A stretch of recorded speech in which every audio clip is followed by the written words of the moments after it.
Hello, man. Hello, Mgtows. Let me get everything right here and wait for that sound check. Hello, man. Hello, Mgtows. There it is. Get everything up so I can see everything in front of me, and there we go. That didn't take long. Hello, man. Hello, Mgtows. Today I was kind of drifting around looking for a podcast, and sometimes the girls they tag Mgtow. They tag Mgtow, and then you go over there and you go, "Oh, it's one of those girls. They're talking about us like dogs." And and they. So I sat and listened. In this case, it was the Shira 7-1 girl. Yeah, that one. I noticed a lot of Mgtows drifting by too, and just saying stuff. And it's funny what they say, and it's funny the attitude that they have. What's up, Death of Kids, and what's up, Assassin's Creed, whoever comes in today. You can learn a lot from going to one of those. Most of the men were just like, "Oh God, she's a Mgtow maker. She's just kind of." The more she talks, the more Mgtows she makes, and every man she runs upon is. Every man she runs upon is she's just going to make another Mgtow, and that's great for us. But a lot of men will have to go through that emotional and physical abuse and everything and the shaming. And what the stream was about 24/7 shaming. Like, if you ain't got no money, then you can't have all of this. Hey, Chewy, how are you today? And that's what it was. And I see a lot of that on I see a lot of that on YouTube now, these women making videos towards Mgtow, and the premise of their video is, if you're a broke ass man, don't procreate, don't come see me.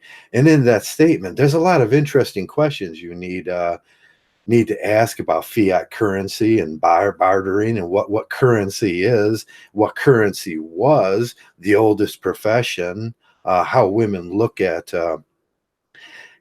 family structures now and stuff like that. And it's really interesting. I asked myself, when did all this turn? When did all this change? When did this we most Mgtows will ask ourselves, when did all this where women started looking at as, all of what they are in a physical form as currency. And currency in a lot of ways, it's fiat money or currency, but the first amount of currency, you guys all know this, was bartering. What you got to give. It's a barter system.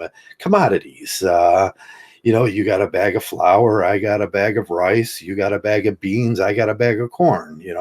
Farmers actually traded seed and cattle and farm things. This goes back to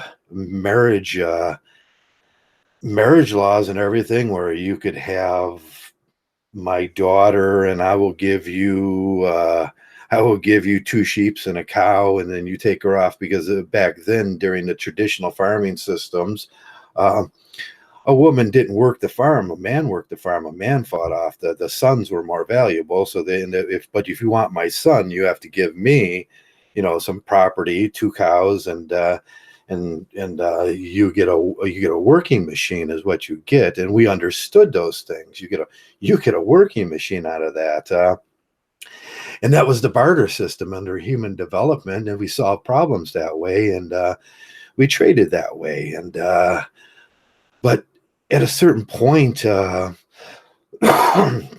excuse me, I'm still a little hoarse from being sick. At a certain point, and I don't know when it was, we all look back at the history of feminism, from Mary Wollstonecraft in the 1700s up to the women that we have in third wave feminism now, and everybody pretty much something happened around 1950, 1955, up to coming into the 60s and everything. And at that point, we had what we call representational money as currency, and the paper currency and the non-precious coins were a commodity, and you traded with those, and the government and they bank promises and exchanges, and people believed in this system. So the currency was already well on its way. The fiat money was a little different. Fiat money is a little different. We go back to the Byzantine eras when the trade routes from the Catholics and the Christians were trade routing, and you got a certificate from you stopped in at little banks and everything along the way. But I don't think it's hard for me to analogize or look back and say this is the way females acted in that time. And I think there was still this belief in love, and there was this belief in the Christians and the original the original money and everything. It was about trading, bartering. You got your phone, you got your farm. You could raise a family on a farm, hence you would have to protect your farm and stuff like that. We look at that in Nesbitt and Cohen's. How he describes violence through, we take our plowshares and we beat our plowshares into swords, and then we beat our swords back into plowshares. So we can. There's an interesting analogy that happens between the two. But money and electronic banking came around when probably in the late 70s. With the late 60s, 50s, somewhere around there, where electronic banking started. They had the big the reels, and then they took electronic checks and stuff like that. But it still wasn't like it was today. And we look up through the history of money, and I don't see no characteristics or something that jumps out on me. Something that did kind of stick out at me was the requirement of "In God We Trust." In 1955, the national motto would appear on money. The national motto appeared on money in 57, but "In God We Trust" appeared on money in 1955.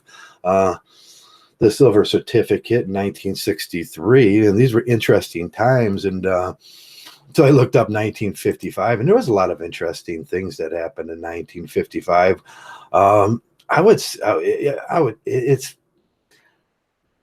It wouldn't be totally about that time, but the Nautilus, the nuclear-powered submarines came out. Russia installed a interballistic missile inside of a nuclear-powered submarine, or one of their first submarines. There was a lot of interesting things that happened that year and in 1955, but I don't think it rather changed the outlook. Kermit the Frog, a lot of TV shows, a lot of really interesting TV shows.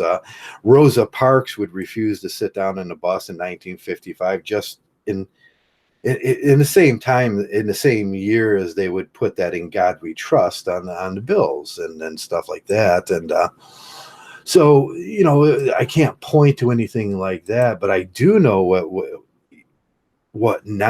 we have is pretty much cryptocurrency and electronic money, and there's really no need to ever carry cash. I hardly ever carry cash anymore, and women are acting ever so hungry for the money. How do you get that money? Where does it come from? The trade was on. It used to be the trade and I don't think people looked at it back, even when I was younger. I don't think people looked at it like that. I don't think it was a barter exchange for the split V. Let me fix this. That seems a little too high for me. And let me fix that. There was a barter exchange for the split V.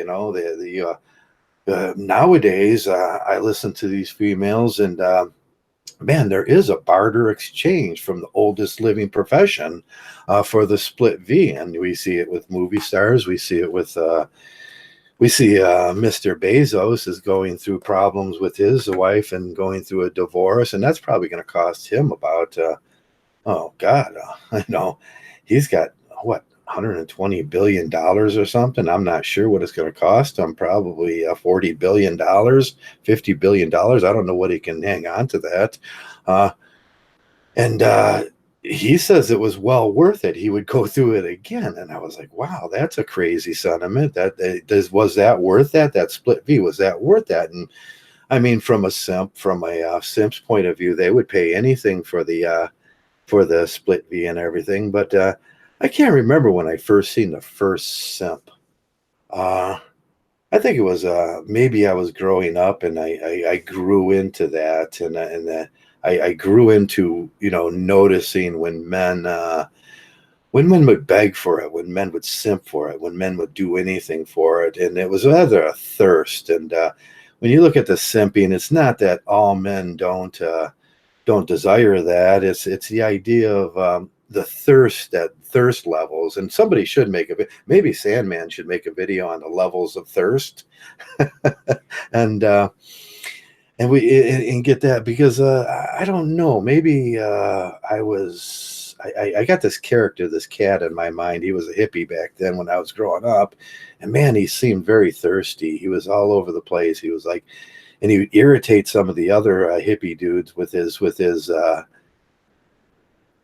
ways and everything. But even back then in the '60s and everything, I don't think that I never heard a woman like I got the cash, and except for like Doris Day and movie stars and stuff like that.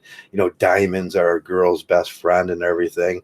But that wasn't an indication of you could have this for this. It wasn't even a barter thing. So I can't say that in the '50s and the '60s and even the late '70s that there was females that were out there that would indicate that this is a barter system. And the money, if you ain't broke, you ain't gonna have no kids. And they're even willing to, and they're willing, and it's not that it's the sex, it's not that it's that exchange, the world's oldest profession, to so to speak.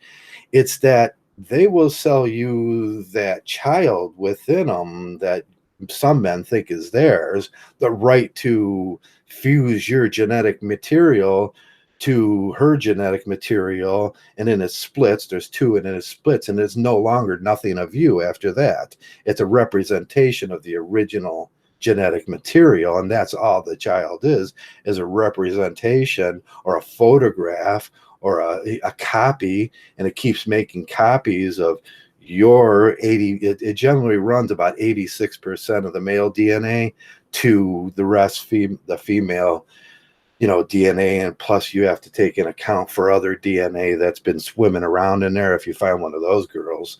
uh, I can't remember what you call that. Hello, Heart Donor. I haven't seen you in a while. It's really good to see you, Heart Donor. And hello, Brissy Boy, and Michael Thompson, and Joey, and everybody that came around. It's good to see all of you guys. But I but when I was watching these women talk nowadays, and I see a lot of women talk on the YouTube. It's just interesting to watch and make snarky comments and stuff, and see if you can make them cry, and or see if you can spot a screw up and everything. But that is always the predetermining factor for hello, Silent Sage.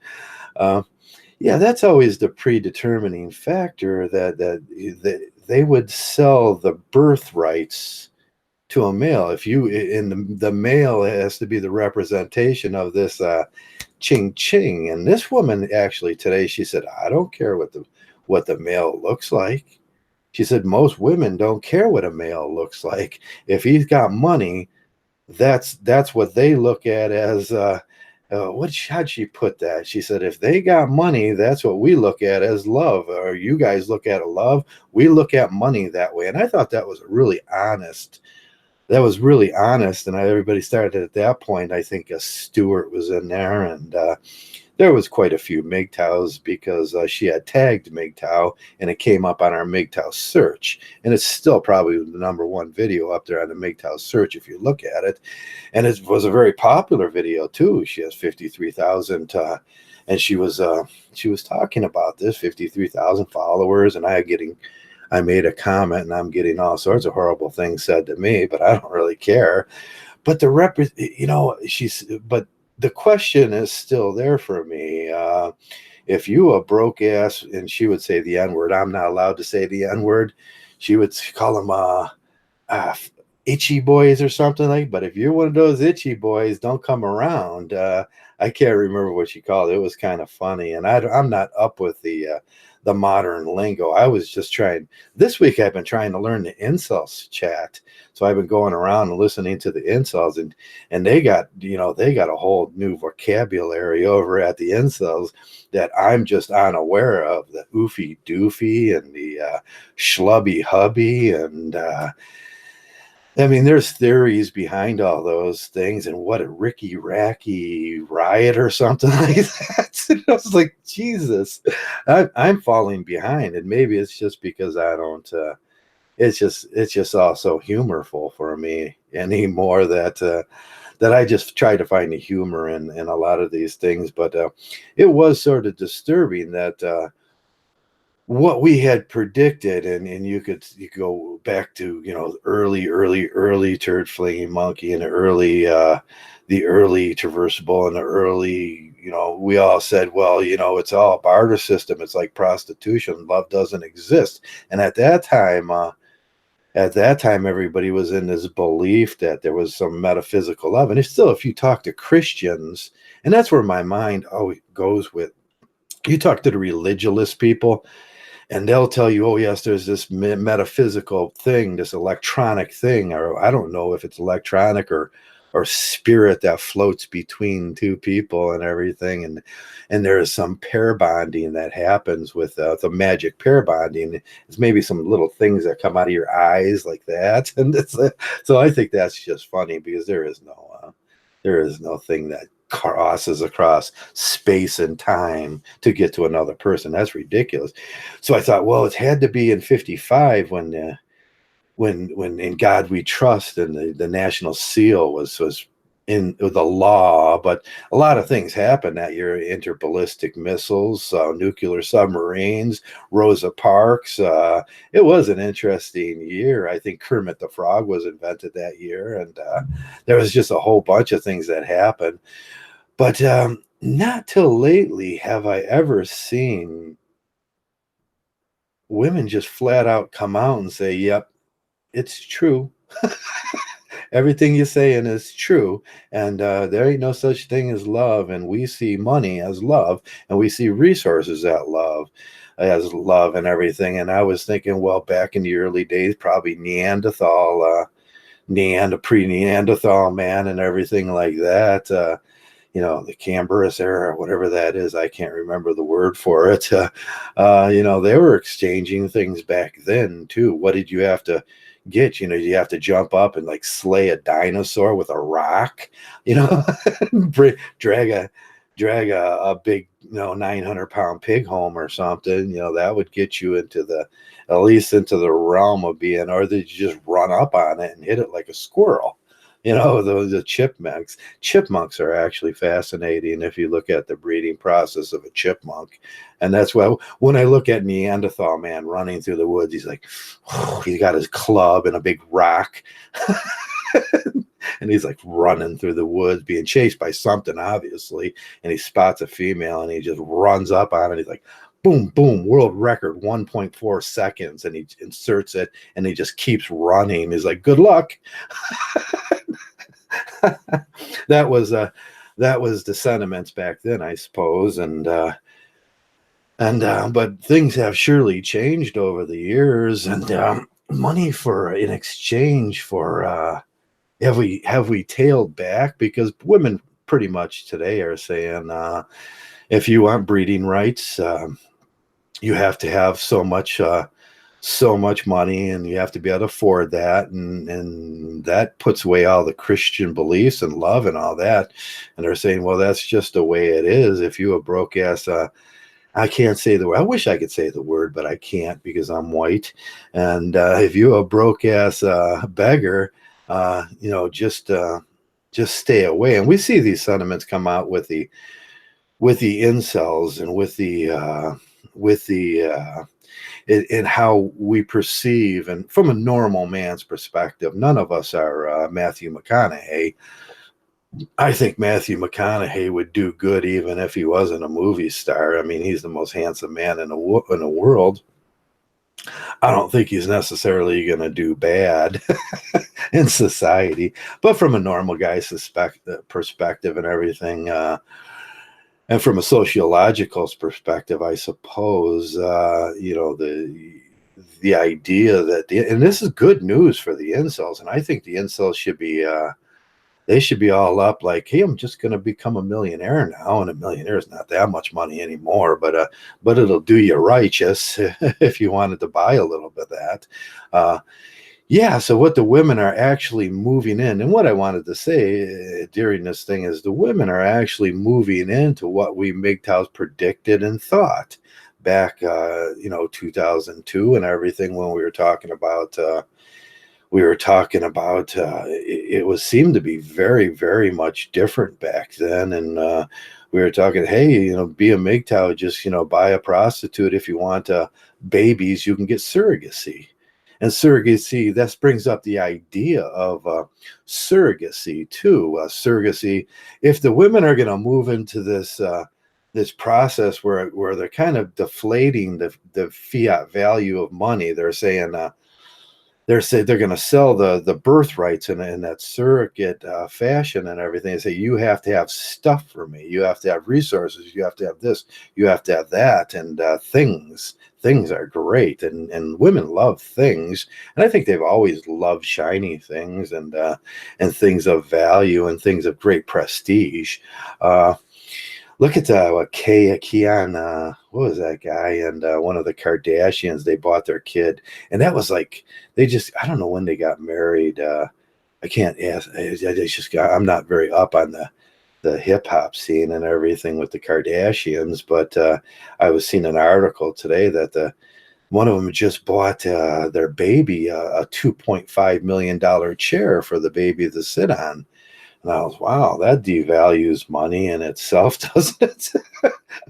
It was a 3-piece art set or something, but I thought, and the only time I've seen that back when Diana Ross got married, and I was like, I don't know if any of you guys remember when Diana Ross got married, and Diana Ross had to have the best wedding dress in the whole wide world, and that was back in the 80s or something. I can't remember who she married, and the big story that year was her dress cost $2.5 million, and there I am back then and that time, and I'm chucking oil, and I'm fixing oil pumps on on these rigs and canning oil and doing that, and it seemed like man, I was in the wrong place, and life sucked so bad that it was just that's the way things were. And she's like, I read that story, I was flamed. I was like, $2.5 million for, I can live the rest of my life on that.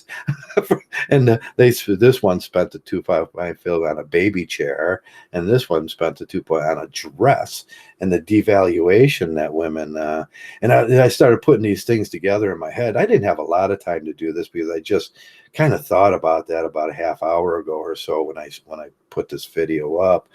But the devaluation of money, and then you look at inflation and the female view of the devaluation money. I wonder if women would start valuing money more and start valuing their body more, whether inflation would go down. That would be an interesting assertion there, wouldn't it? It would be an interesting.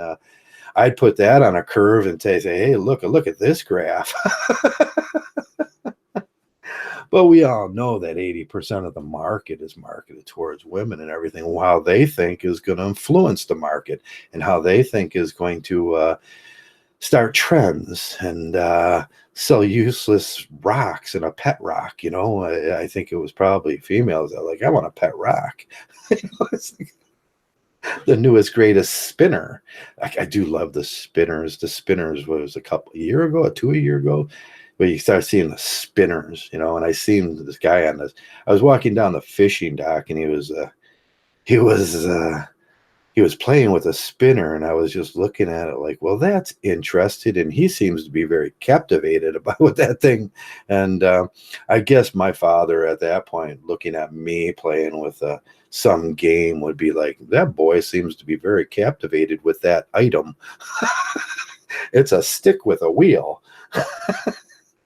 But the spinners were okay and everything like that. But the newest things, the newest trends and everything. So we look at the way women perceive money, and now it's on more of a bartering system where you have to we're back on the original form of money now. And that's what I was very interested in. We've went through this whole thing in life where hello Mgtow values.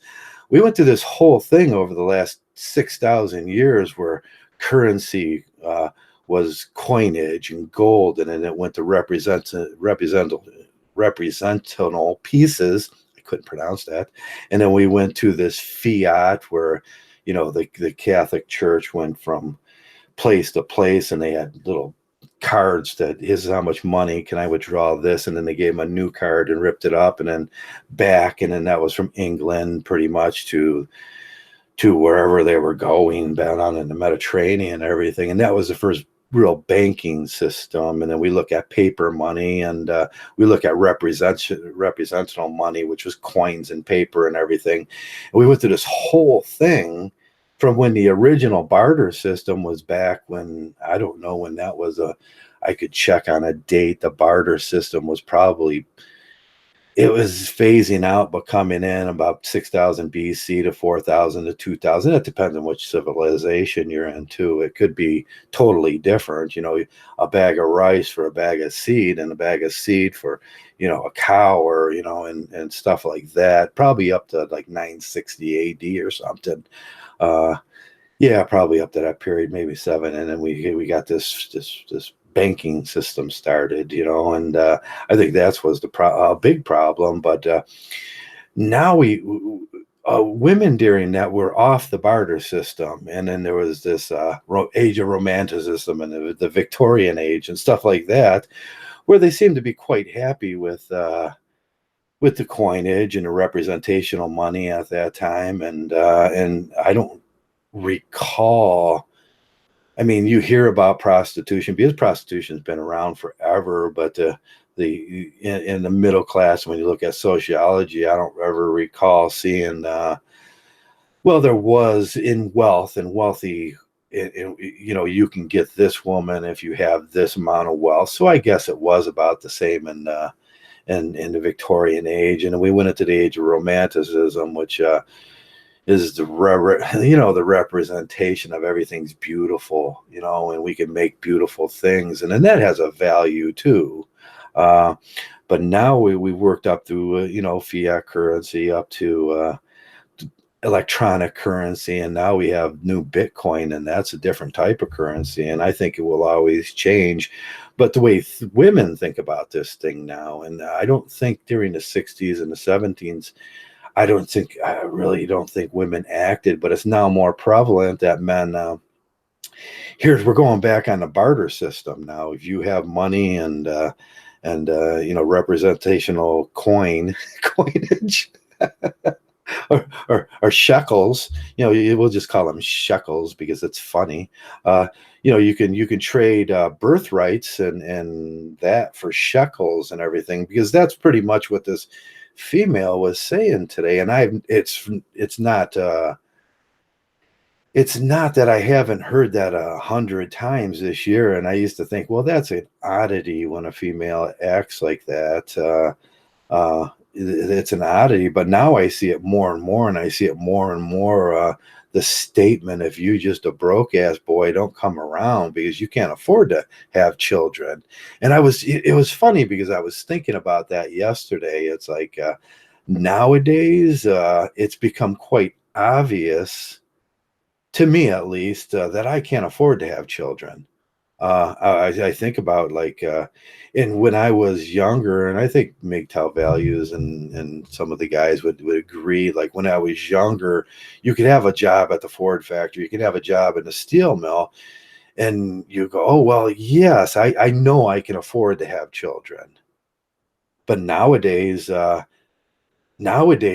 look out there and the representation of money and the value of money to what it's going to cost you to have children and what she desires for that thing. And now they're putting in place. Now, remember, we're on a barter system now with these women. You have to have a certain amount of money to bring to the table.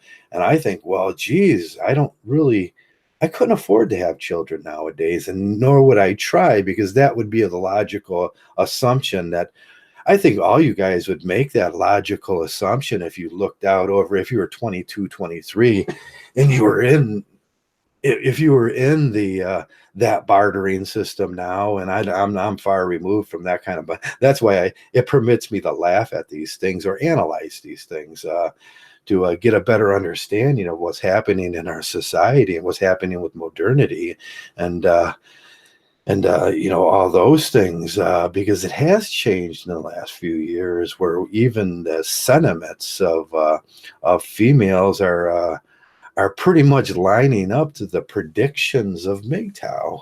And I think we see the I was interested in the incels this week with their funny language and how they're but they are very popular over there. That's a very the incels, when they get these incel producers, there's a ton more of incels than there are Mgtows, and that's really, I was like shocked about that. I was like, wow. I mean, a normal sort of incel producer can, he gets pretty much twice the views, six times the views as any Mgtow now, because our sort of thing is really unpalatable to the incel ear.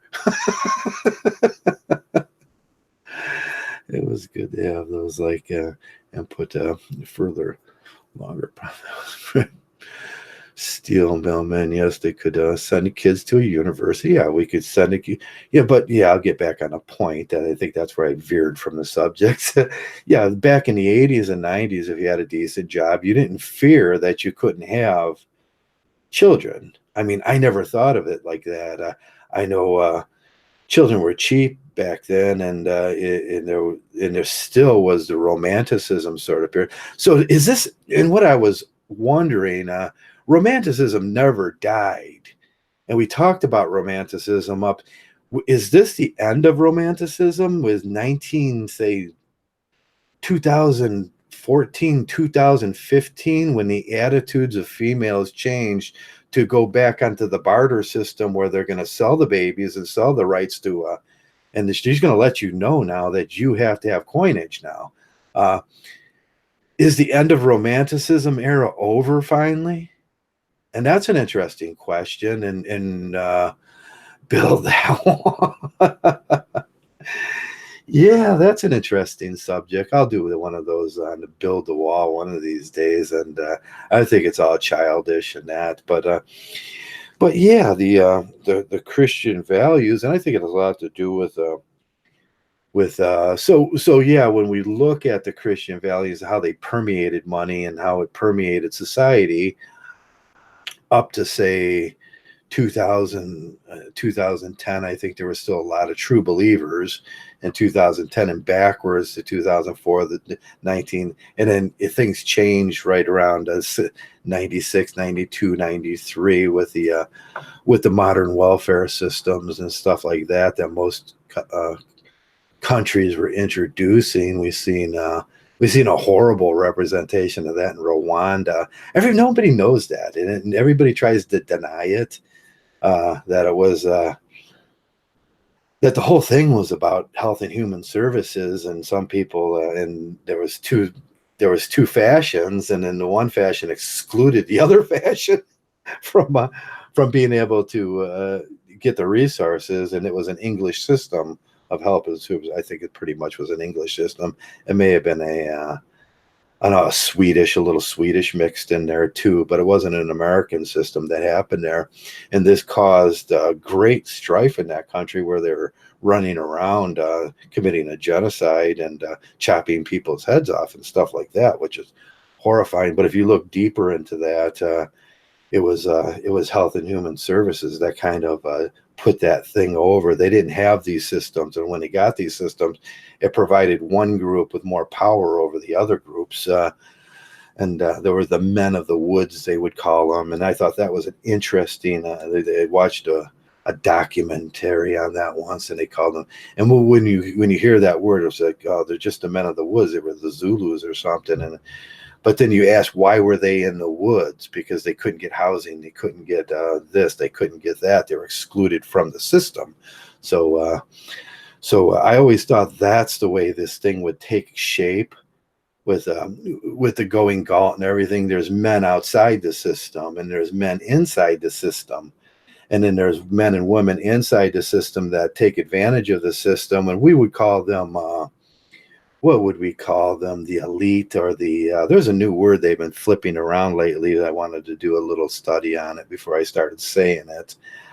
Um, I can't remember now. You hear it on them. Most of them all, they'll say these are the people that are in the establishment.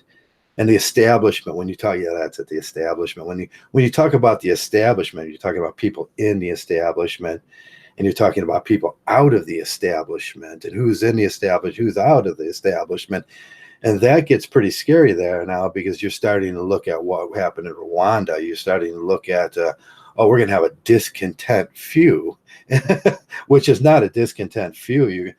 When you talk about the established, you talk about both of the political parties as one, just playing a game with the rest of the people that are out of the establishment. That's what I think most people, most really honest people, or most people that think about this, and the conspiracy theories of the deep state people, and they would say, well, no, it's not just one party or the other party. We're talking about two parties that intertangle, and they're playing some cynical game with the 80% of the population that go down to the 30% slaves, and then the semi-privileged, and then the upper privileged, and then the really privileged, which are the people in the establishment. And you hear a lot about establishment now, and I thought, well, that's a great way to put it. I wonder if it all works out to truths, which I'll probably look at one day and everything.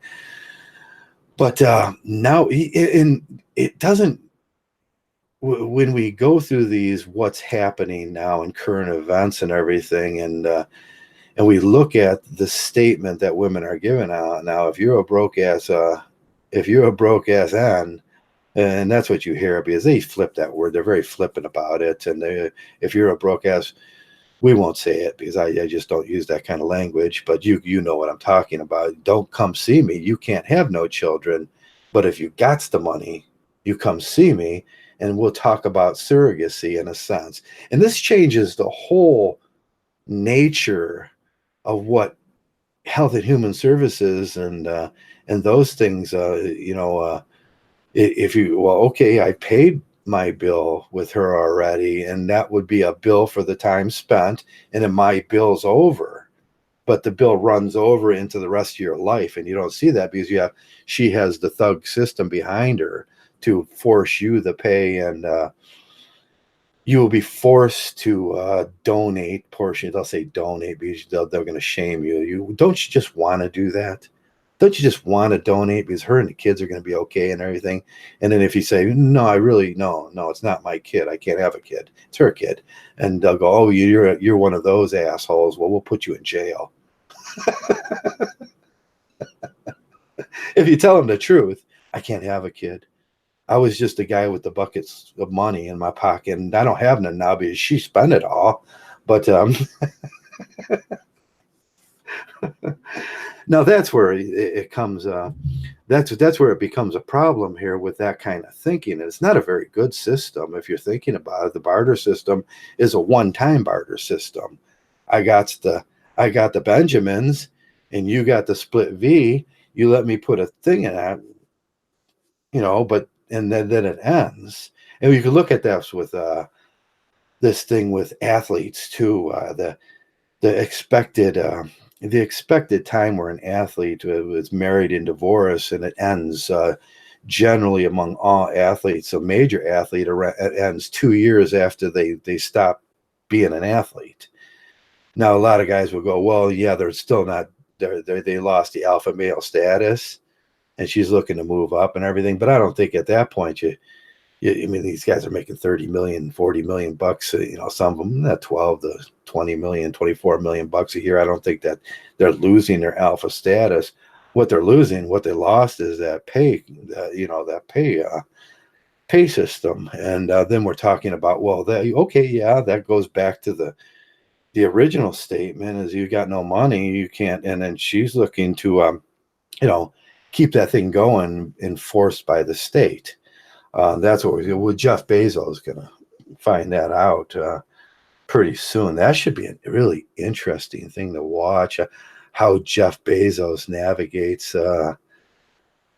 navigates his divorce, and I'm sure it will be one of those, oh, we're so, we're just so in touch with each other that, we're just gonna, this will be a pleasant, and then behind the scenes he'll be like, ah, she wants what? I mean, this is a guy that worries about 20 cents on your I mean, this guy worries about 20 cents on your products you buy from him. He's not going to let 60 million bucks, 60 billion bucks just go. That's that would, I mean, I really kind of expect a guy to have a heart attack doing this stuff when he figures out how much it's really going to cost. I mean, his money heart's just going to explode.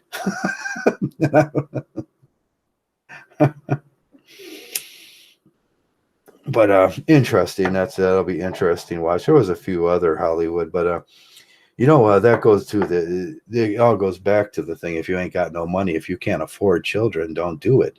And that's the way I would look at it nowadays. I can't afford children. Them things are expensive. In relationship to the 80s when I first ventured into it, but things were different back then. I like I said, a job in a steel mill, and you were like, yeah, I can handle that. Got that covered. But when we do look at the barter system, and when now we are back on the barter system, which kind of invalidates money as a what happens if this thing keeps kind of going, and electronic currency and that stuff. They want money for a baby. They want money up front. They want money for that company. They want, there's going to be like, money, if you want companionship, want during the hours of 8 to 5, you can have companionship during the hours of 5 and over, but that cuts into her playtime with other guys. Where we're going to start getting into these deals, where it is the oldest profession. Men will, I think that's what most men, they just want companionship. And I don't see that, because I was listening to that female voice. That was a She-Ra, seven spelled out, then one. And then, but I was just listening to that voice for like 15 minutes or so. And I was thinking, my God, if that was around me for 23 hours in a day, I would shoot myself.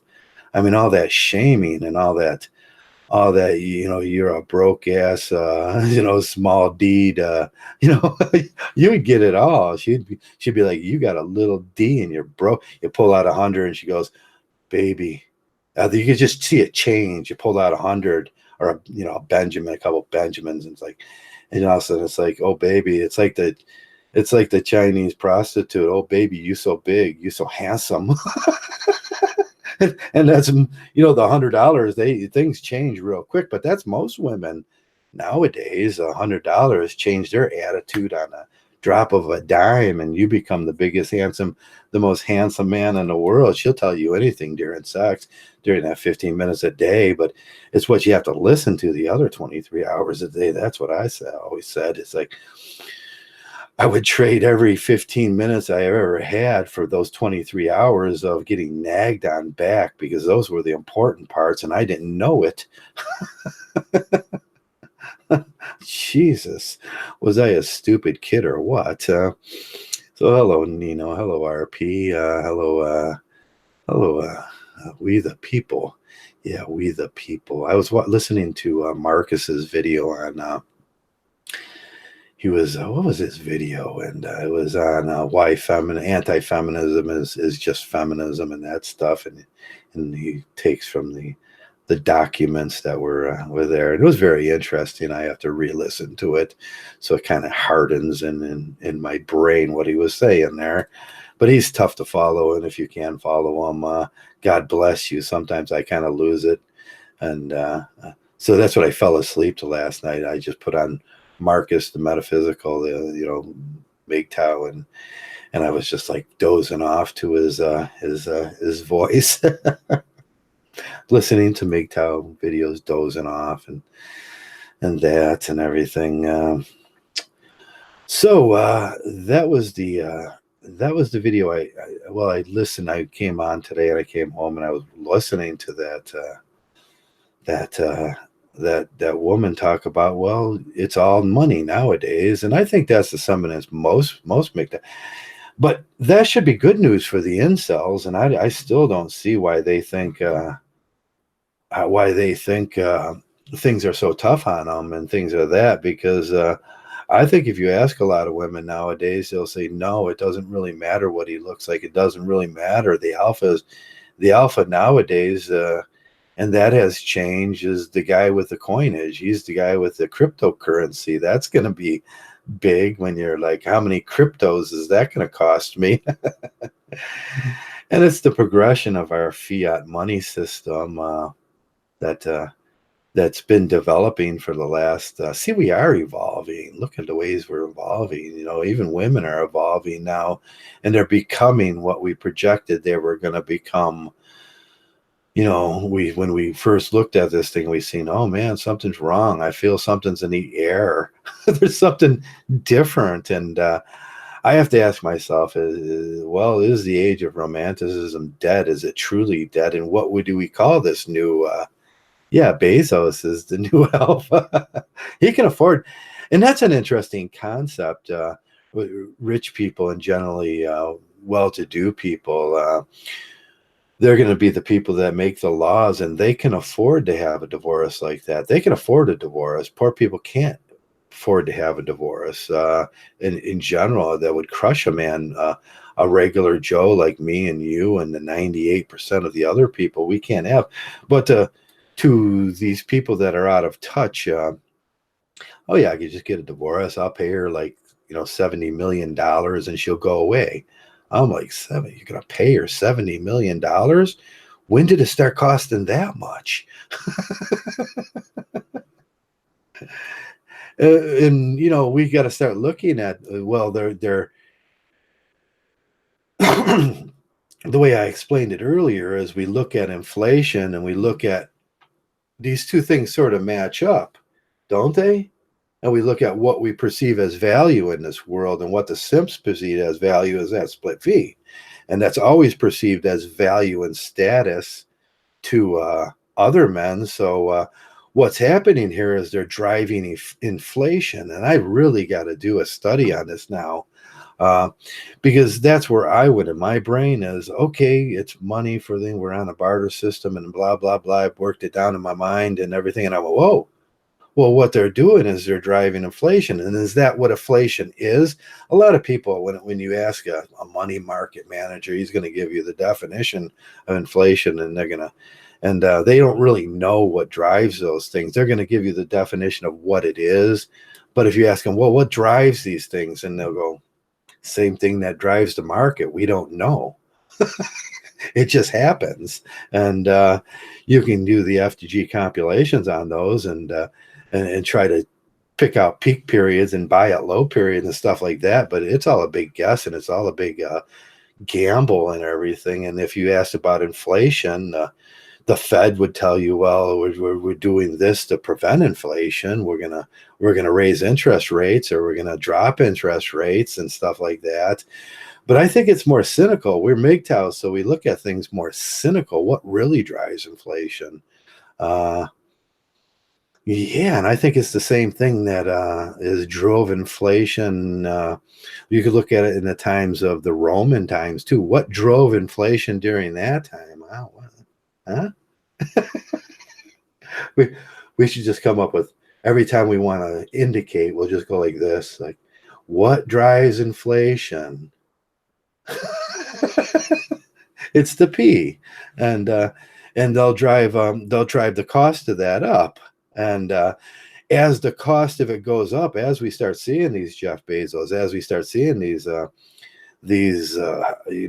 sports stars and Hollywood stars and what's considered with upper business echelon and businessmen and everything, they're driving the cost of it.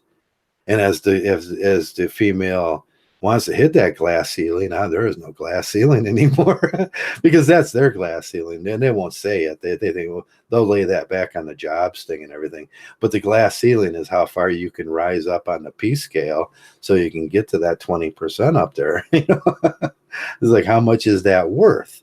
And that's what's always driven our economies, hasn't it really? When you think about it, is there a guy in here that doesn't believe that that split V is what drives economies and what the value of money goes up and down? Because it's a representational system. I mean, I mean, how much does it cost nowadays for that? And like I said, I don't think I can afford it. And most men, and then if you go, I don't think I can afford that, they'll go, well, you're not an alpha, you're not that guy. And it's like, okay, must be an incel. Somewhere between 80 and now I changed into an incel and I didn't know it. I guess if I was 20 years old and rocking my talents and everything, and I had that energy to work two jobs or something. But I don't even know if that would do it now. If you had two jobs and you were making 35 on one job and 75 on another job and you're barely scratching 110, I mean, would that be enough to, I mean, would that be enough to afford having children or for that? Well, I don't know. I really don't know. In some other countries, it would. America is like crazy expensive. Everything here costs, you know. Yeah, pretty soon we're gonna have a purge, man. We just start killing off people because everything costs so much and there's only so much resources. Uh, Getting married is cheap. Yeah, getting married is really cheap. You can get a marriage certificate for $65. On the other end, you can get a divorce certificate for about $65 or it costs about 165 for the actual certificate now. And plus the lawyer, plus everything you're going to pay. So that's really expensive. And, but like I always say, you'll never get a divorce if you never get married. That's logical progression. Don't never get married and you'll never have to go through a divorce. And I wish I would have known that back in the day. If someone would have hit me with that little spectacular piece of logic, Joe, here's a logic stream and here's a syllogism. If you never get married, you'll never get a divorce. And I'll be like, wow, fucking genius. That's how dense I was.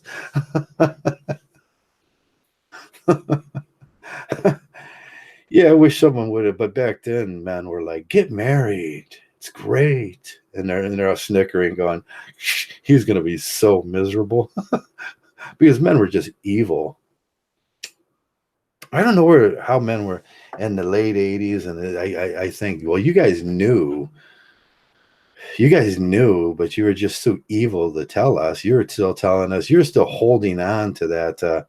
They were still holding on to that '50s dream where all that stuff, and they were just I don't know if they were just stupid or they were just evil, but I get indications thinking back on some of the conversations I had with the old guys at that time when I was going to go get married. They were like, yeah, do it, man, it's the greatest thing in the whole world. And as soon as they turned around, they went, God, he's going to be so unhappy. But it's going to be funny to watch.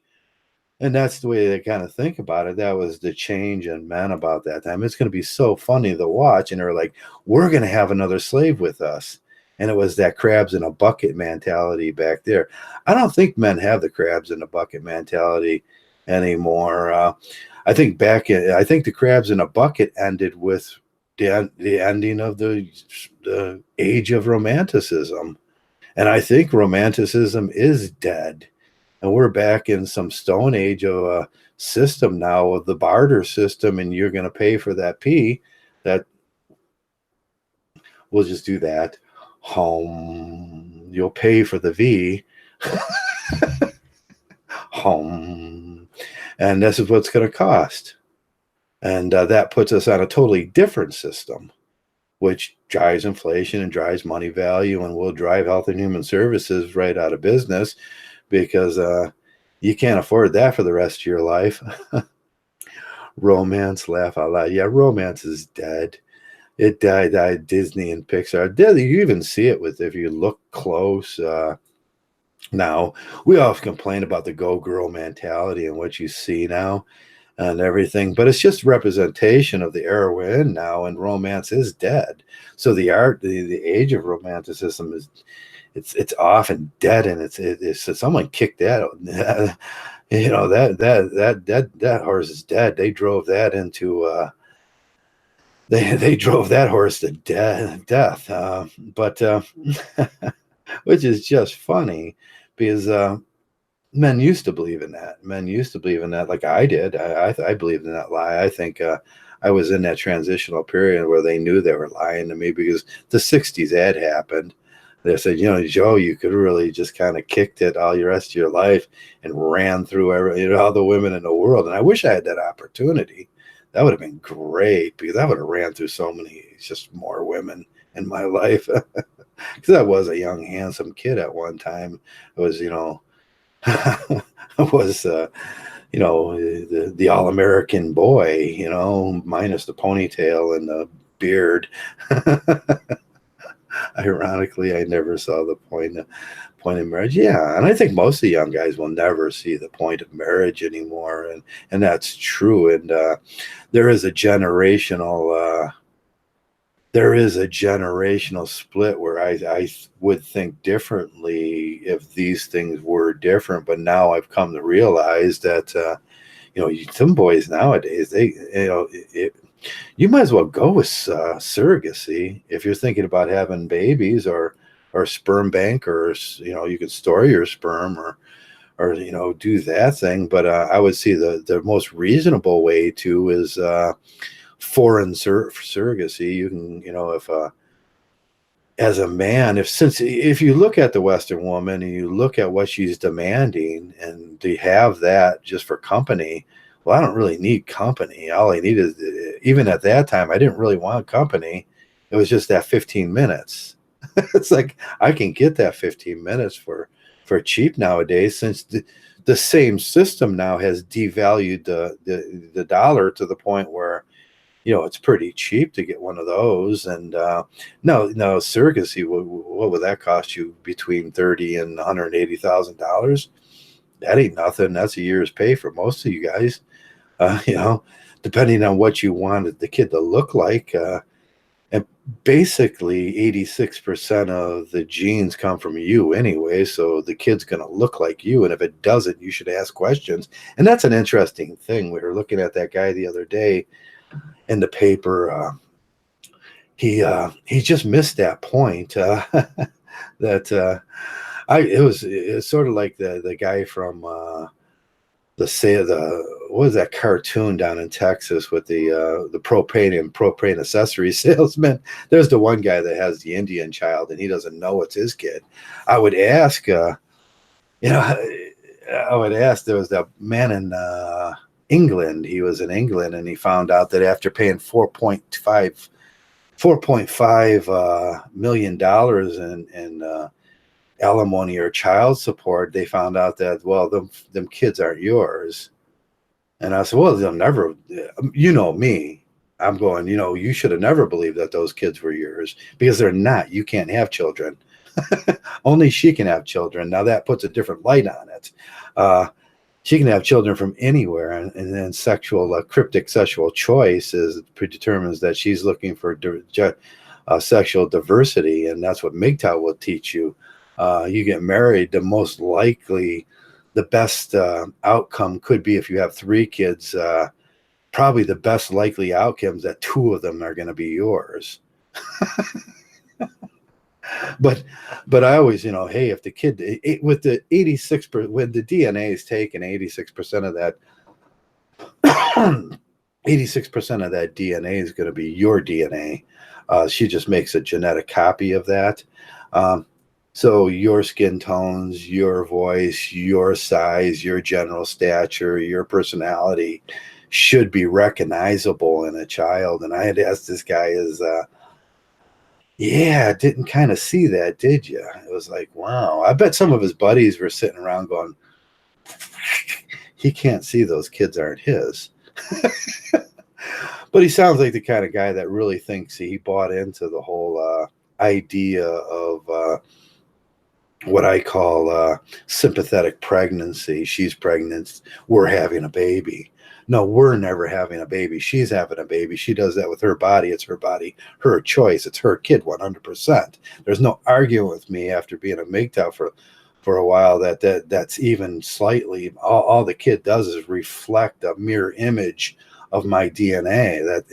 That's not my DNA. It was her DNA, and it's just a copy of my DNA. It's like someone taking a picture and then stealing it. It's copyright infringement is what it is. I heard someone say that once, and yeah, having a baby nowadays is it's copyright infringement. But that's true when you think about the way it really happens. And you take care of Mgtow values.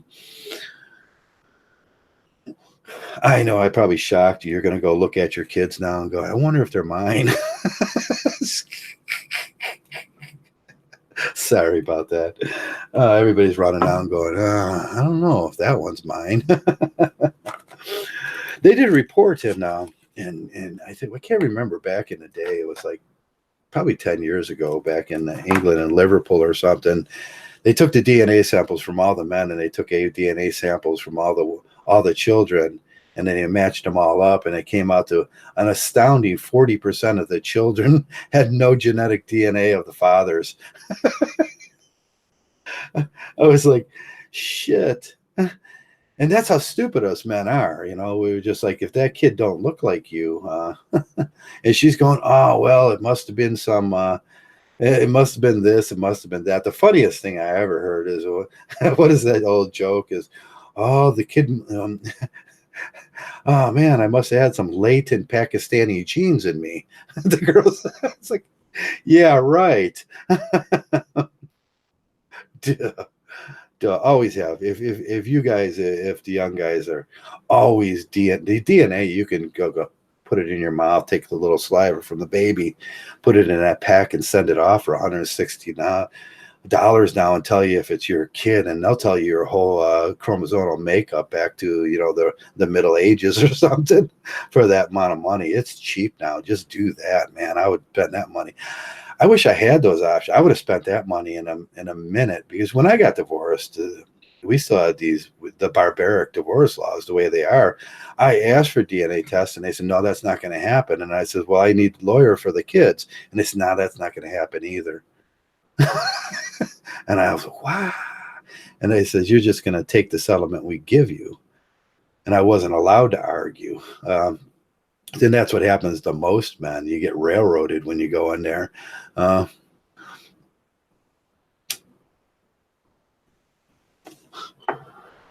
that judge is going to be really honest with you when he goes, them aren't your kids.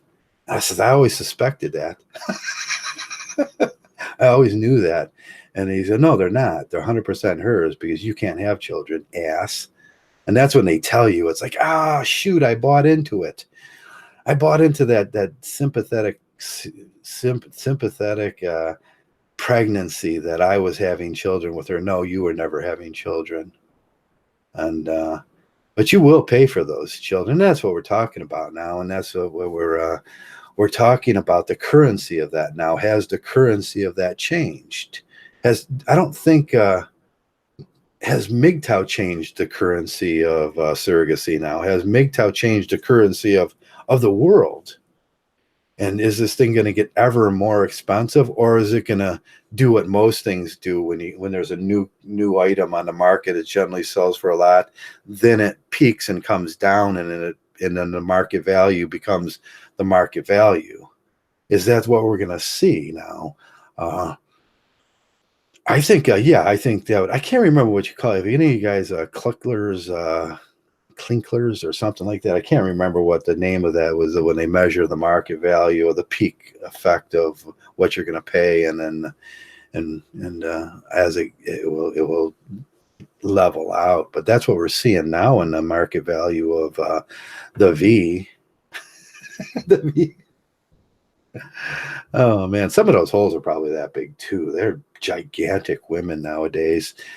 Have anybody noticed that man, some women are really gigantic? And I don't, when I was younger, I've rarely ever seen a woman over 6 foot, tall. And if you did, they would just make fun of her and like call her an Amazon. And nowadays, my buddy was telling me he was looking at one, he was looking up at one today and goes, I'm thinking, geez, she's freaking gigantic. And she was rather nice looking and everything, but I don't remember that when I was younger. Yeah, a lot of gigantic women nowadays, and some of them are rather not appealing too. Their giganticism is is not appealing at all. Uh, but that's just me being honest about what I'm observing in the world I live in. They don't want, you can't say that. No, they're also beautiful when they're gigantic. That's what they want you to say. They're also beautiful. Look at that one. It looks like just a beautiful rhino unicornicis. It's just beautiful.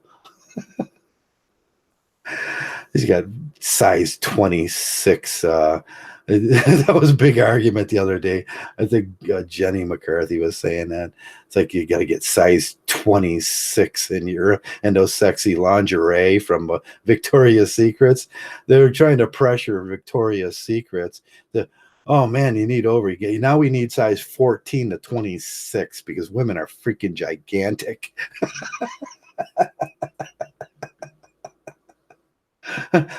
And that's kind of sad that that's the new norm. I remember when I was growing up, the norm was about size 8. And I suppose some of you guys remember size 8 was actually the norm back then. Now, I wonder if you put that on a graph now in a chart, made a chart. They could put a dot chart, or we can make a flow chart, or a demographic chart, and as it goes out there, you get how many gigantic women there are, like one of those pin charts. But I'll bet you it's about a size 10 now, size 10 or 12 now. I would have to look into that, whether women are becoming Amazonial. See, Marcus, he said there are no such thing as Amazon women, and that might have been one of the one things that Marcus was wrong about. Yep, there's Amazons and they're coming. Land whales. Yeah, how big are they going to get? Is this going to be like when you were the age boys are like 14 and girls are 14 and girls look huge? It's like, because boys don't grow. When you're 12 and girls 14, they look huge. I remember walking through like my first day, and it was like the 7th, 8th. What is it? I can't remember, middle school. It was like the 7th grade, and you walked in, and you were like terrified. You were just this little squirt, and all the older people that were going to move out of the junior high into the senior high, they were like huge. It was like, this is so scary, and look at those girls; they're gigantic. So that's what it's like nowadays for most incels, I suppose. It's like being in 7th grade forever. That's horrible. That's a horrible place to be. So I've been trying to be a little more nice to the incels lately. Because I know, and I've been trying to learn the actual their language and everything. I learned what oofy doofy means yesterday, and there's actually some logic behind that. And they think about these; they're not stupid men. I never presume people are stupid, and even though it is kind of a little jinky, it's oofy doofy men. But now at least I know when they talk about that.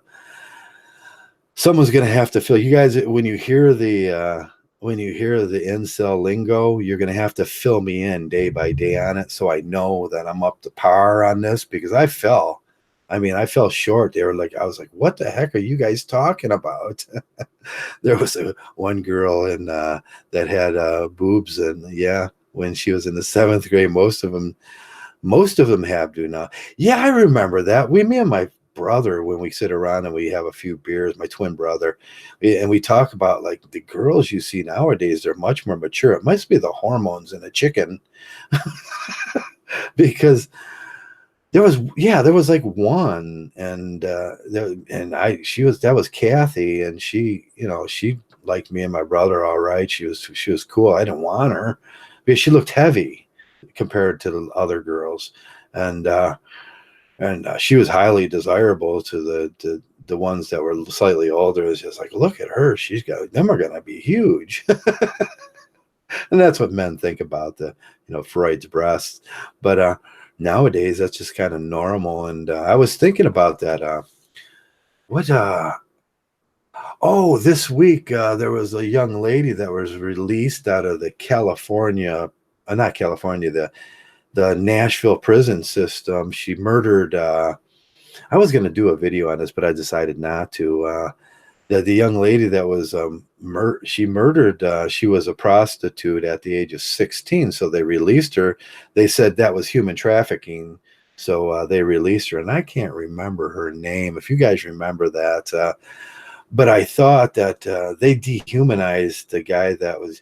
What happened in that situation was kind of it was, and that's what we're talking about, how they look so much older. But when she got in prison, she did the prison thing, or she did the neoteny thing. She started trying to look younger, and then she says, "Oh, I'm just 16." And but when she was in the prostitution thing, she was probably trying to look older. So the guys, and she had stopped a guy with a broken headlight, and he just happened to be a youth minister named Alan, I think it was, and she got him back to his hotel, or her hotel, or whatever hotel it was. Maybe he paid for it. I would have liked to known that fact.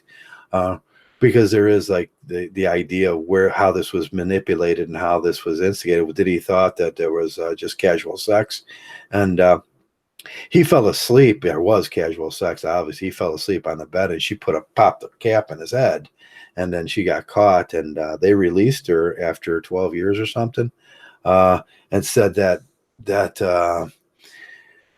they said that now anybody under 16, but women are supposed to be this mature things. You heard this all your life. At 16, she has the maturity of a male of 24. So how the prison bar measurements don't measure right on those things. And that's what I always said about the what do I call that? The APA of prison sentencing, when they look at personalities. Now a woman of 16, 17 can be maliciously violent like that and still be, but we see in most situations with boys from the age of 12 up, if you murder, you're tried as an adult. And I see this a lot. I just went through a case my son was telling me about, so I looked into it, and the kid was being tried as an adult at 15 years old because he capped somebody. But was that in Florida? I can't remember her name. I'll look that up real quick because I probably have it on my girl released from prison this week. I hope I got the keywords right. No, not Elizabeth Smart, which is another interesting thing. Woman, yeah, I could look at woman. Oh man, my search isn't working. I'm gonna have to put in human trafficking, causing help for prisoners in female incarceration statistics.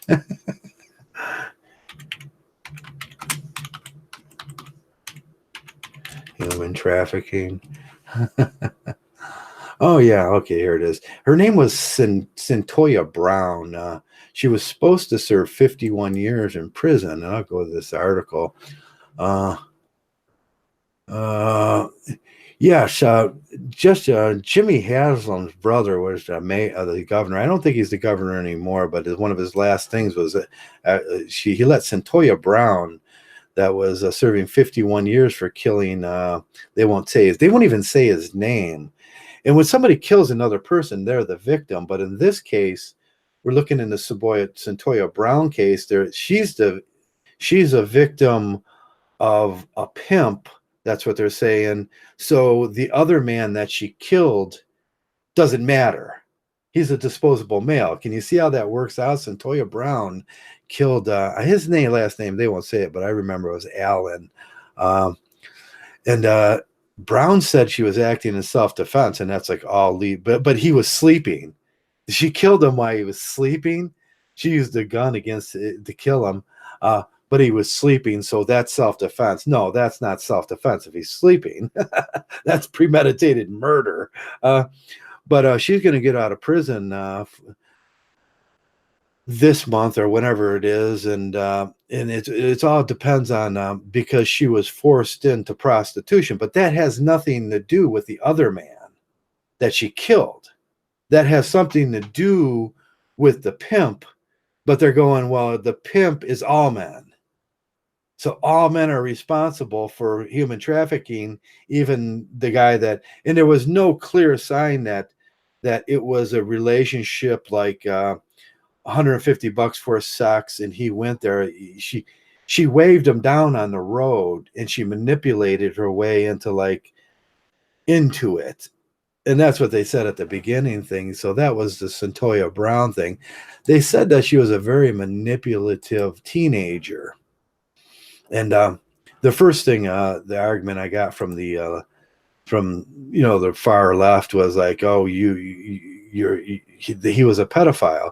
No, he wasn't a pedophile, because like I said before, women look so much older at 16 now. She was identifying herself as over 18, and I'm sure that she never told the guy, like, I'm 16 years old, because so we can see the whole gynocentrism thing played out now in the Centoya Brown case, where now that the guy got murdered, he was shot in his sleep in the bed, and of no fault of his own, because he couldn't have possibly been getting violent at that point because he was asleep, and they're holding him responsible for the crimes of the pimp. And that's all men. All men are like that. Now, all men are like that. And I'm sure that her and the pimp had designed, and this makes more sense, because it just makes more sense in reality when you go through it.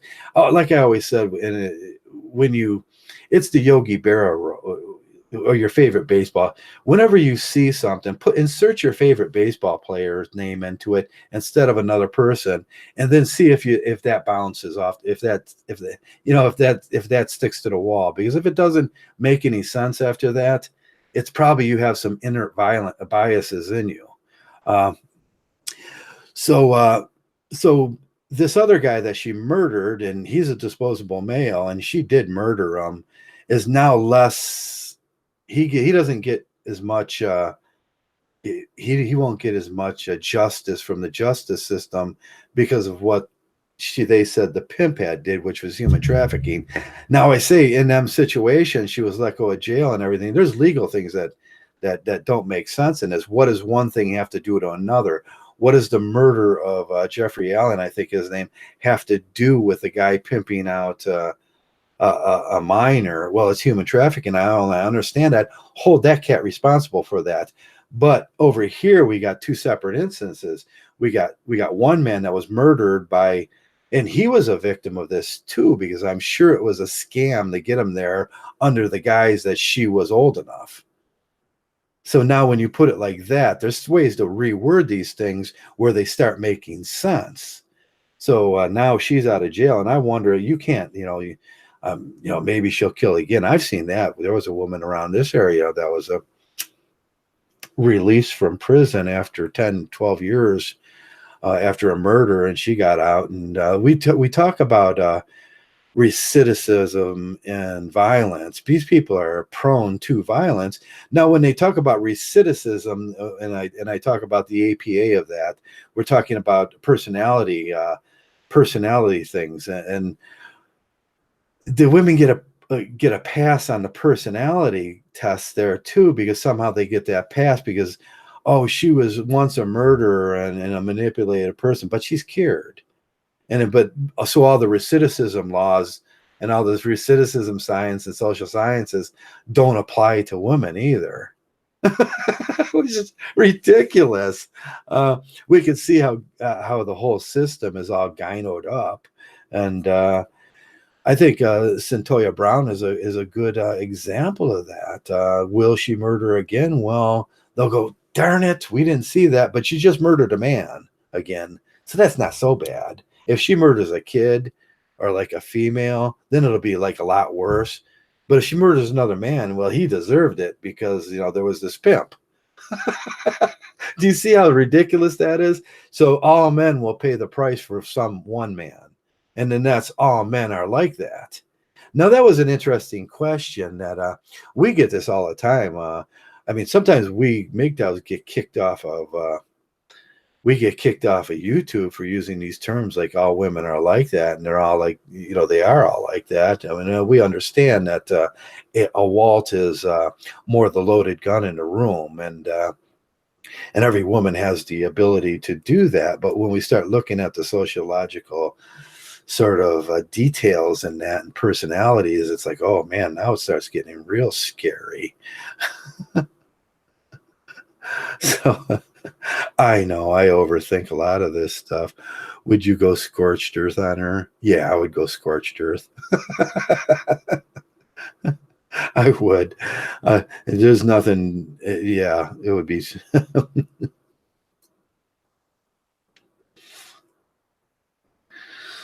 Brissy Boy says, I have a friend that's being charged with domestic violence because he was stabbed by his girlfriend while he was asleep. Go figure. Yeah, that'll happen. My ex, man, she used to pummel me in my sleep sometimes. But yeah, domestic violence is like, what did he do to make her mad? What he did is he made a girl unhappy. And we talked about that a little while ago. It is now illegal in America to make a woman unhappy. We can look at the settlements. We can look at the way, any man that's ever been in court is like, what do you do wrong? I made her unhappy. So that was his crime from the beginning. And I went over the sociological functions within that and one video, why that happens. It's a crime to make women unhappy because of certain mechanisms within the legal system. But that all boils back down to the Equal Rights Amendment, where women have more rights than men.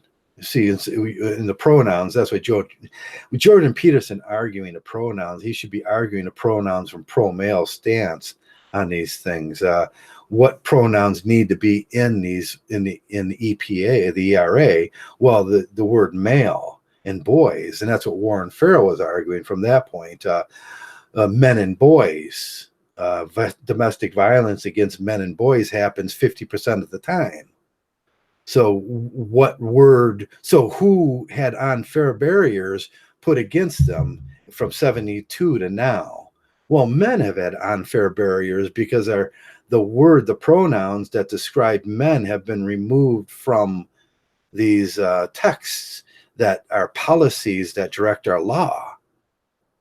Yeah, now it's like he will never think that deep. He's like, he's so gynocentric that that can't possibly be. Well, you just go talk to Warren Farrell. He'll tell you, yeah, the men and boys pronoun. And it's good to see that Warren Farrell has started the men and boys, and the UN in itself is the only people that really use the pronoun men and boys under the rule under rules of domestic violence, because it hasn't been inserted in the ERA, the American standard, or the English standard of the ERA, or the Australian, which we often look for the three tenets of the primary Western world and how things work. No, it hasn't, men and boys, but the UN right now is working on that. And that's basically due to, we looked at a lot of these things when the groups that work within, they're very elitist groups, and they are probably what we're talking about when we talk about that people that are in the system and in the know, and they're the deep state, and they're the people that we talk about when we use those words, those conspiracy theory words. Them are the people that are the entitled privileged few making these laws, but they're bending a little bit now, and they're going to insert men and boys. And thank God for Will and Fairley. That's one of the things I'll give him credit for that. That one. But it still hasn't been inserted into there. So, hey, they're going to give you it's like your boss going, hey, instead of a raise, we're going to give you a title. You go, oh, a title. I can be the assistant director of garbage removal, but I really want a raise. And I'll go, no, the title's better. It's like the SpongeBob. It's like the SpongeBob. He loses his name tag and he thinks he loses his identity. And he's wandering around going, I got no identity. And I go, why? Oh, SpongeBob lost his name tag. He's got no identity.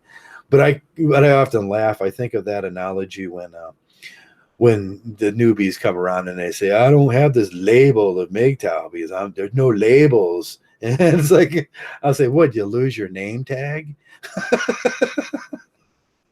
What are you, SpongeBob, and you lost your name tag? Now you got no identity? It's like, that's so silly. The boys are special nowadays when they say them things. You got to think this whole thing through, really. It's worse in Canada. C-51 laws make the word supreme in family courts. The word supreme? The supreme ruler of the house is the female. Oh, now we thought we was going to breach these things, and I thought one of the family, they're talking now about the family in the tax codes. Like this is where I got screwed at the end. I got screwed over for 7,000, 14,000, and now it's like, and then I didn't pay it because I thought I just screwed me over. Was the who was the head of the household and everything, and then I was I was almost dead and I was sick in the hospital. She took that thing and she didn't, and it's like, oh God, that just cost me like 7,800, which became $11,000 with fines, which became 14,000, and now it's probably up out of the world. I can never afford it. That's why I believe they're going to take my house someday from me, because I didn't know about that thing until like 5 years later when the IRS said, hey, what about this? And I was, what? What'd she do this time? And it's like, oh shit, that's like 5 years of IRS interest. I can't pay that. I can't afford that. That's $100,000 now.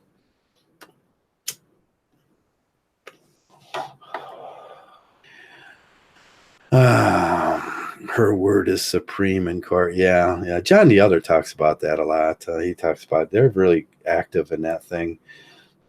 I don't believe. I just don't believe there's that we're going to cure it that way. The only way we're going to cure it is with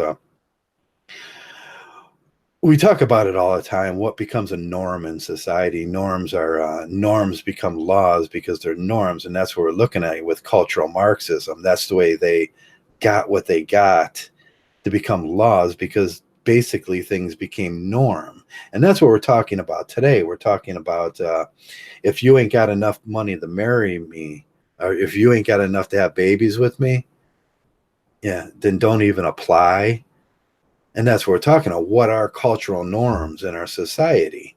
And these cultural norms eventually become laws because that's the way society's always worked.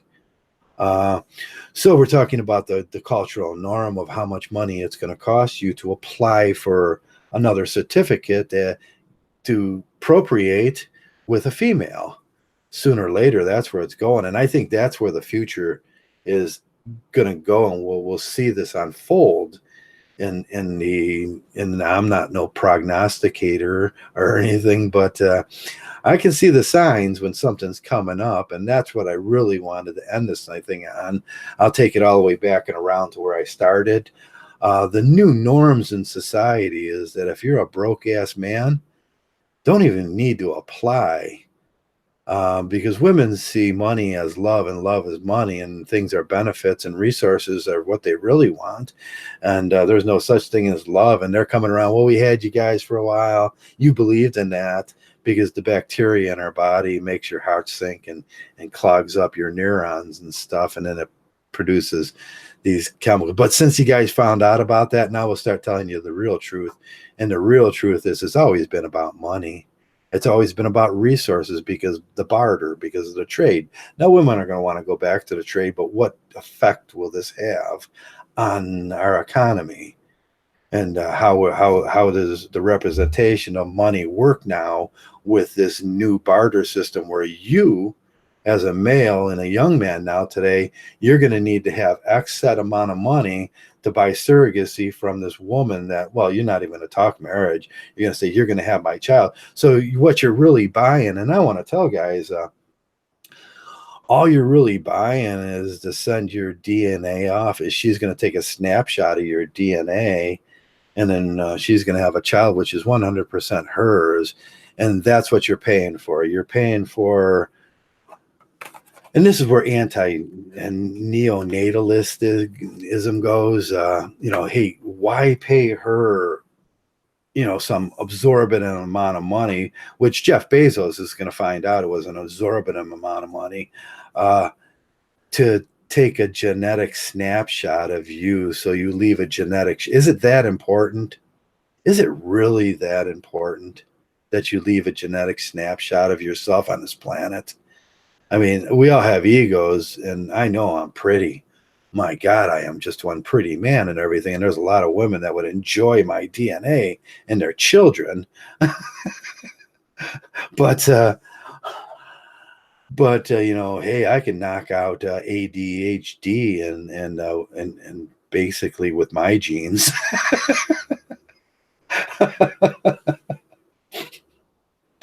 But that's neither here nor there. How much men will men, and what effects this is going to have on, and it is more prevalent nowadays. It's becoming a cultural norm nowadays for women to ask. You guys been on dates? You guys do that? Well, what's the first thing they ask on Tinder? Well, what do you do? What does Paul Proteus talk about in those things? Well, what do you do? What do you do? I'm a man and I work. How much money do you make? Money will become, it's the predetermining factor of whether you're going to have surrogacy, which women will call the right to reproduce, or the right to, pass on your DNA, which is really not your DNA. It's just a representation of the DNA that you carry. I think that was much more important when we were, Cro-Magnon men running around beating on each other's heads with large sticks with spikes driven through them, and carrying rocks and like throwing rocks at each other. I think, it was important at that time where that men with brute strength would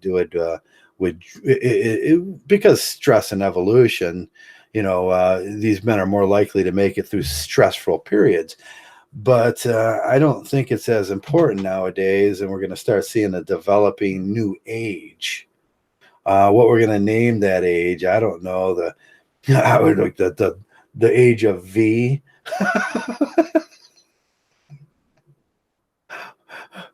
What do you know? What do you do? None of your business. Yeah, Brissy boy, that's none of your business. That's my thing nowadays, and that's what I suggest all men. It used to be Mgtow is the representation of no. Now Mgtow is the representation of none of your business. You're asking me, if a woman asks me anything, do you date? No, that's none of your business. Even if I'm dating a woman, if she asks me, are you seeing other girls? I'll say, that's none of your business. Don't ask me those things. Because I learned that lesson when my wife divorced me. I says, well, she says, I'm seeing other men. And I said, well, you can't, you're married. And she said, no, that's not true. And you got me again. And I says, well, I don't like that. And she said, that's none of your business. And I thought, oh, wow, that's so true. And it was never none of my business. But if this be true too, then it be true too for me. And anything, my money, none of your business. What I'm doing with that, none of your business. Who I'm seeing, none of your business. Do you love me? None of your business. Of course I don't. There's no such thing. Don't tell them that because they'll freak out. Like, oh, he's so he it's like, geez, it Max, he knows. I mean, he knows the secret. Yeah. No, never tell a girl that you know the secret. I mean, they're like that. Oh, he knows the secret. But I think it should go. You're right, Brissy boy. The new Mgtow. What is the new Mgtow developing into? It used to be the personification of the word no. We had to stop saying no. We had to start saying no. No, we can't have this. No, you can't have our money. No, you can't have our love. No, you don't ask us. Now it's none of your business. Because you have to be somewhat slightly politer now, because as these rules develop and these norms develop in our society, I think we can culturally affect the whole thing too. What is none of your business? Try to find it out on YouTube or Facebook. Try to dox me. I don't care, but it's none of your business. That should be the new Mgtow. The new Mgtow 3.0 should include anything you ask me is none of your business. My sexuality, what I do with that, who I'm seeing, what money I make. Any woman asks you that, and it's none of her business. And that's what new Mgtows have to develop. And I know that's hard when you're a boy, because you want to like flip around those Benjamins and be like, woo, girls, look what I got. I got a whole handful of Benjamins. And she's going, by the end of the night, those will be mine. What a fool. That's PUA. They're flipping around all the Benjamins. And she's going, by the end of the night, I'll be walking out with it. And that's what that girl did. He flipped out the Benjamins. She said, by the end of the night, I was going to shoot you in the head, and those Benjamins will be mine. And they let her out of jail. She had to serve like 12 years. That's so horrible. But that's the new social justice. So, that's the new social justice. If it implies that it was human trafficking, and they just signed a new human trafficking bill this week. I have yet to go through it to see, and that's what that was about. Trump signed a human trafficking bill this week because he's not a feminist. Yes, he is a feminist. He's a huge feminist. He just doesn't say it out loud. No, he's a huge simp. He's a feminist. He signed the human trafficking bill, which has different. They get out of jail early now. They're going to let all the murderous prostitutes out of jail. All she has to do now is she has another bullet in that gun and saying he was going to prostitute me. That adds another bullet, and you don't have to. She don't have to prove it. It's just another bullet in that gun. That 6-shooter is now a 7-shooter. They might as well give them like clips. Them are no longer revolvers. They have clips in them, and there's like a lot of bullets in those metaphysical guns. And that's why we say men never get married. God, that's like never, don't even date. And if they ask you anything, it's none of their business. Whatever you're doing with that, what down there is none of their business. And that's why I say 200 miles and a fake ID is the best policy nowadays. It's easy to get a fake ID. You can carry you just hide your real ID in case a police officer asks you or something. And you get a fake ID, and it's 200 miles and a fake ID, and do that because, like I said, them aren't your kids anyways. They're her kids. They're 100% her kids. And them things cost way a lot now. You can't afford it. And she got a revolver that carries like 7 bullets now. And any one of those silver bullets will knock you down and knock you out of this game. You don't want to be knocked out of this game because life is pretty cool when you're a Mgtow. I mean, it is really kind of cool. We just life's groovy. No one's screwing me over except for Uncle Sam. And, and if it wasn't for that, the obscene amount of taxes I have to pay even as a poor person, which I mean, I can imagine. I was thinking the other day about what the poverty level was and the obscene amount of taxes. If you ain't making like $15 an hour, that knocks you, the taxes itself knocks you under poverty. And then if you lose your house, Uncle Sam himself will take your house, which makes him the biggest cause of homelessness. And so Uncle Sam puts you in poverty and makes people the biggest cause of homelessness through taxes. And and that's just the truth. Uh, in America, we become a feudal society, and the kings now own your house, and you got to pay him rent. And no matter, even if they'll give you the privilege to live there for the price of what they determine the house is, but you're still going to pay rent every month to the king, and that's a feudal system. But when we look at the connection of these things and the price of the V nowadays, because that's what all monetary systems balance on, the price of the V. Yeah, that's my new thing right there. The price of the V. That's pretty funny because that's the sign for the Masonic temple too. The price, actually, it is. Uh, yeah, the price of the V is going to drive the market, and it drives all markets. And we got a feudal system now that you got to pay these people to even live, and then now you have to pay. So it's getting worse and worse for men. And the only way you really can protect yourself in this whole thing is, you know, try to get off grid. Try to be invisible. Become a Mgtow. Stack your cheddar.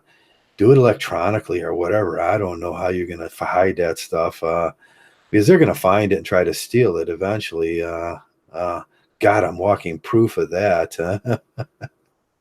uh, but you young guys, you'll find that out as your life goes on. And every time the market crashes, they steal your money. I've been through two of them in my life. Trust me, it hurts when you get older.